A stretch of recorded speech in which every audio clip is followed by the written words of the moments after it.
साधना से ही साध्य मिलेगा। एक कॉमन बात हमारे संसार में भी कोई भी सामान आप जो चाहते हैं उसके लिए प्रयत्न करना होता है। बिना प्रयत्न के कोई सामान नहीं मिलता।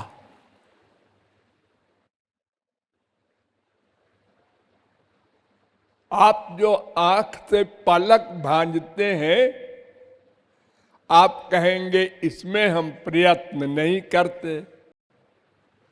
करते हैं। आप सांस लेते हैं बार बार, आप कहेंगे हम इसमें प्रयत्न नहीं करते।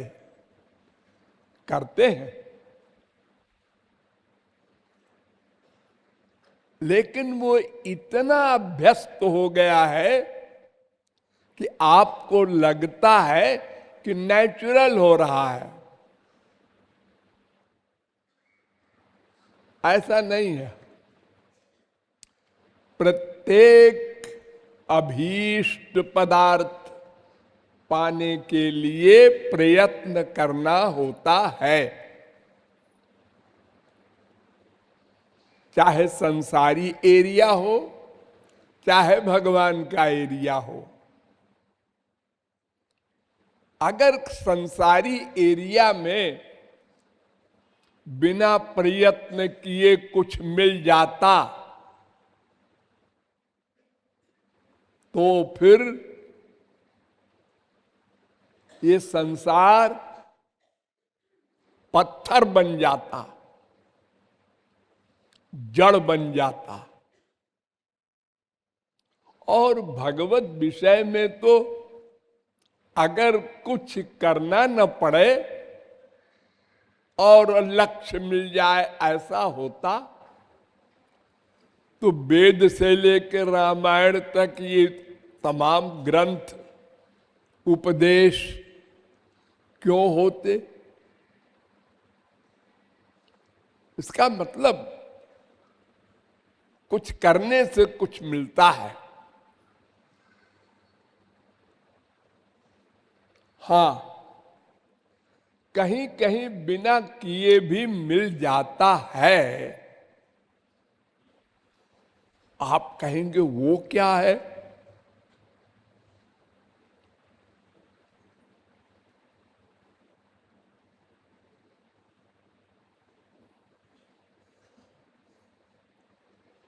जैसे किसी ने आपको गोद ले लिया,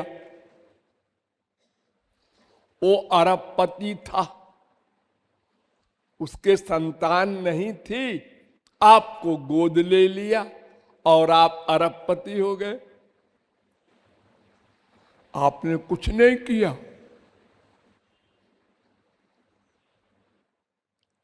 आज ही मैंने टीवी पर सुना कि एक बहुत गरीब आदमी को एक ने वसीयत लिखा 5-6 अरब की प्रॉपर्टी।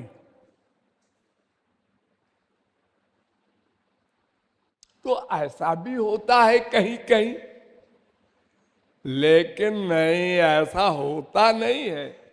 आपको लगता है ये पूर्व जन्म के प्रारब्ध के किए हुए साधन का फल मिला है।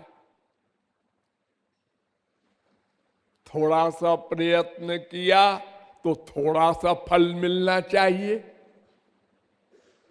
अधिक प्रयत्न करे तो अधिक फल मिलना चाहिए। लेकिन ऐसा तो नहीं होता। संसार में सब पूरा पूरा प्रयत्न करते हैं पैसा कमाने का, हर देश में। लेकिन हर एक तो अनिल अंबानी, मुकेश अंबानी, बिल गेट्स नहीं बन जाता। क्यों? जिंदगी भर प्रयत्न किया, एक लेबर ने 12-12 घंटे और रोटी दाल तरकारी भी नहीं परिवार को दे सका पूरे जीवन। तो देखो प्रयत्न तो उसने बहुत किया। अनिल अंबानी क्या करता है, पूछो उससे, क्या मेहनत करता है। फोन कर दिया बहुत से बहुत, सुन लिया फोन बहुत से बहुत, वो भी कोई कोई फोन, बाकी तो सब उसके कर्मचारी सुनते करते धरते हैं। तो ऐसे केस जो होते हैं ये पूर्व जन्म के किए हुए साधन का फल है। इसलिए साधन से ही साध्य मिलेगा। वो हमारी समझ में भले ही ना आवे। हमने पूर्व जन्म में इतनी अधिक साधना की थी कि 99% हम भगवान के पास पहुंच गए थे। 1% की कसर रह गई और हम मर गए। अब ये जन्म आया तो वो 99% तो हमको फ्री में मिल गया। प्रारब्ध है ना, वो उसको भगवान को देना पड़ेगा, हमारी कमाई है। अब 1% जो हमको कमाना था वो हमें एक महात्मा के पास गए, 10-20 दिन 10-20 महीना उसका संपर्क हुआ, वो 1% पूरा हो गया। अब दूसरा देखता है कि इसका तो हो गया काम 1 साल में, 1 महीने में, 6 महीने में हो गया ध्रुव का, और हम तो जिंदगी भर राधे राधे कर रहे हैं, हमारा क्यों नहीं हुआ। क्या बताए, आंसू नहीं आते, पत्थर है क्या है मैं। वो बेचारा बार बार फील करता है, गुस्सा करता है अपने ऊपर, मैं कितना पापात्मा हूं। नहीं नहीं, वो बहुत जन्मों में उसने कर रखा है, उसका फल मिला है उसको। साधना के बिना साध्य नहीं मिला करता, चाहे संसारी धन हो चाहे स्पिरिचुअल प्रेम हो, हर एक में साधना कंपलसरी है। इसलिए कभी भी आप लोग आश्चर्य न करेंगे कि उसको इतना कैसे दे दिया गुरुजी ने और हमको थोड़ा क्यों दिया। ऐसा नहीं, देखो पानी बरसता है, हाँ, सारी पृथ्वी पर एक सा पानी बरसता है, हाँ, लेकिन जो पेड़ पैदा होते हैं, कोई चंदन का निकलता है, कोई नीम का, कोई बबूल का, कोई शीशम का, कोई फूल का, कोई कांटे का। ये क्यों? अब वे कहे कि देखो ये पानी बड़ा 2 आंख वाला है, उसने बरस करके कांटे वाला पेड़ पैदा किया और हमारे ऊपर बरस करके फूल वाला। नहीं नहीं, वो तो बीज का कमाल है, पानी तो एक सा बरसा था। जैसा बीज है वैसे ही वृक्ष होगा। शास्त्रों वेदों में लिखा है, एष एव एनम साधु कर्म कारयति। ओ भगवान जीव से जिसको चाहता है अच्छा कर्म करवाता है। कौशिकी उपनिषद में ये मंत्र है। और जिसको चाहता है खराब कर्म करवाता है। ऐसा क्यों करेगा भला भगवान? अरे तो वेद कह रहा है। तो उसका अभिप्राय यही है कि भगवान कर्म करने की शक्ति देता है। बादल पानी बरसाता है, जैसा बीज है वैसे वृक्ष पैदा होता है। जिसने पूर्व जन्म में अच्छे कर्म किए थे तो उसको भी कर्म करने की शक्ति दिया भगवान ने, और जिसने बहुत पाप कर्म किए थे उसकी पाप की ही प्रवृत्ति हुई, उसको भी कर्म करने की शक्ति दिया भगवान ने। अब वो कर्म पाप का कर रहा है तो हम कहते हैं भगवान ने कराया। भगवान कराते वराते नहीं कुछ। ना दत्ते कस्यचित् पापम न चैव सुकृतम विभु। भगवान किसी से न पाप कराते हैं न पुण्य, वो तो फल देते हैं खाली। कर्म करने का अधिकार तो स्वकर्म फल भुक पुमान जीव है। इसलिए साधन के बिना साध्य नहीं मिला करता। ये पक्का नियम समझे रहिए। जहां कहीं इसके उल्टा दिखाई पड़े तो समझ लेना ये पूर्व जन्म की कमाई का फल इसको मिल गया है। रामकृष्ण परमहंस ने एक के सिर पर हाथ रखा और उसको ब्रह्मानंद का अनुभव हुआ। तो लोग कहें रामकृष्ण परमहंस के हाथ में कमाल है। तो देखो जी, उस समय भी बहुत से लोग गए होंगे रामकृष्ण परमहंस के पास। हमारे सिर पर भी हाथ धर दो ना। नहीं धरोगे, 4 आदमी पकड़ के उठोगे, रखो। अरे मुझसे लोग व्यवहार करते हैं ऐसा। महाराज जी, महाराज जी, हाँ हाँ ठीक है ठीक है, पकड़ के मेरा हाथ जबरदस्ती करते हैं। हाँ, लेकिन वो सबके लिए नहीं हो सकता।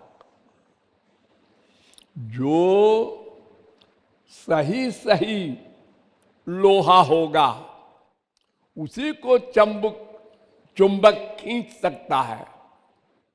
जिस लोहे में मिलावट है 90%, 99%, वो लोहा टस से मस नहीं होगा। चुंबक उसी के बगल में रख दो। पापवंत कर सहज सुभाऊ, भजन मोर तेहि भाव न काऊ। यावत पापैस्तु मलिनम हृदयम तावदेव ही। जितना हृदय पाप से अधिक युक्त होगा हमारा, उतने ही भगवान और संत की ओर कम खींचेगा। और जितना हृदय निर्मल होगा जल्दी खींच जाएगा। ये पहचान है सब कोई, ये पैमाना समझ लो। तुम्हारा मन भगवान से, गुरु से कितना खींचा, बस यही तुम्हारी असलियत है हृदय की। अगर कुछ शुद्ध है कुछ खींचेगा, अधिक शुद्ध है मन अधिक खींचेगा, और अगर शुद्ध नहीं है तो आते जाते रहोगे, एक्टिंग करते रहोगे। तो इसलिए साधन से ही साध्य मिलता है, ये सिद्धांत पक्का समझे रहो। वेद शास्त्र संत पड़ोसी कुछ भी बका करे, जो भाग्य में लिखा होगा होगा, जो भगवान कराएगा होगा। जब समय आएगा तो हो जाएगा। ये काल ही कर्म ही ईश्वर ही मिथ्या दोष लगाए। जो मक्कारी करने वाले हैं वो यही कह देते हैं, काल को, कर्म को और ईश्वर को दोष लगा करके पाप किए जा रहे हैं। वही तो कराता है, मैं क्या करूं। और दो चार चौपाई उपाई कुछ, जैसे मैंने बताया ना, ऐसे वेद वाक्य है, भ्रामयन् सर्वभूतानि यंत्रारूढ़ानि मायया। भगवान सबके हृदय में बैठकर घुमाते हैं। सबहि नचावत राम गोसाई। हम क्या करें, जैसा वो नचा रहा है हम नाच रहे। पाप किए जा रहे। ये भगवान से पूछो क्यों नचा रहा है हमको। ऐसे सिद्धांत बनाकर जीव खूब पाप करता रहता है निर्भय होकर। ये नहीं चलेगा। साधन के बिना साध्य नहीं मिलेगा। साधन करना होगा। क्या साधन करना है ये अभी आगे बताएंगे डिटेल में। मैंने इस पद में सारा शास्त्र वेद भर दिया है और कुछ पढ़ने की जरूरत नहीं। ये पद पूरा कोई समझ ले तो वेद शास्त्र का पूरा निचोड़ उसने समझ लिया। वो कोटेशन नहीं याद है, एक विद्वान को याद है, उससे क्या फर्क पड़ता है। नॉलेज हो गई उसको पूरी। अब प्रैक्टिकल करे ना करे ये सब अलग बातें हैं, लेकिन थ्योरेटिकल नॉलेज के मामले में करोड़ों कल्प जो पढ़ करके हम नहीं समझ सकते, वो हमने गागर में सागर भर दिया है। आप लोग गंभीरता से उस पर विचार कीजिएगा तो सब कुछ मिल जाएगा इसी एक पद में। इसकी इंपॉर्टेंस आप लोग रियलाइज नहीं करते। हमने क्या दिया है आप लोगों को, कितना सामान भर दिया है, ये आप लोग नहीं समझते या बहुत कम समझते हैं और कभी कभी समझते हैं। इसको रियलाइज करना चाहिए, उसकी इंपॉर्टेंस को। तो साधना में प्रवृत्ति जल्दी होती है। हाँ, साधना ते ही मिले तो ही साध्य हरि रति प्यार।